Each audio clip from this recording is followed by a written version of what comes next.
कौन है धनंजय लोखंडे जिसने कुछ लाख रुपए के लिए नीट का पेपर लीक करके कर दिया 22 लाख बच्चों का भविष्य बर्बाद। धनंजय लोखंडे ने शुभम खेरनार को बेचा था 10 लाख रुपए का नीट का पेपर। कैसे हुआ पेपर लीक, जानिए पूरी कहानी। सोचिए 22 लाख बच्चे और उनके करोड़ों सपने। किसी के माँ बाप ने खेत बेचकर फीस भरी, किसी ने कर्ज लेकर कोचिंग करवाई, किसी परिवार ने अपनी जरूरतें छोड़ दी सिर्फ इस उम्मीद में कि उनका बेटा नीट निकालकर डॉक्टर बनेगा।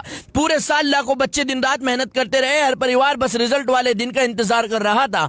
उन्हें भरोसा था कि इस देश में मेहनत का सम्मान होगा। लेकिन फिर अचानक खबर आती है नीट का पेपर लीक हो गया और एक झटके में 22 लाख बच्चों की मेहनत पर पानी फिर जाता है, क्योंकि जिस परीक्षा को ईमानदारी का सपना माना गया था उसी पर अब भरोसा उठने लगा। दरअसल 3 मई को हुआ नीट यूजी एग्जाम अब देश का सबसे बड़ा शिक्षा घोटाला बनता जा रहा है। जांच के सामने आया है कि परीक्षा से पहले ही पेपर एक बड़े नेटवर्क तक पहुंच चुका था। सबसे पहले महाराष्ट्र कनेक्शन सामने आया, जहां धनंजय लोखंडे का नाम जांच में आया। आरोप है कि धनंजय लोखंडे ने ही पेपर लीक किया। इसके बाद नासिक के शुभम खेरनार का नाम सामने आया। जांच एजेंसियों के मुताबिक शुभम खेरनार ने कथित लीक गैस पेपर लगभग 10 लाख रुपए में खरीदा। बताया जा रहा है कि सोशल मीडिया के जरिए पेपर हर राज्य में घूम गया, जैसे राजस्थान, हरियाणा, महाराष्ट्र और कई राज्य ऐसे हैं जहां ये पेपर पहुंचाया गया है। जांच में सबसे बड़ा खुलासा तब हुआ जब लीक पीडीएफ के कई सवाल असली नोट पेपर से मैच हो गए।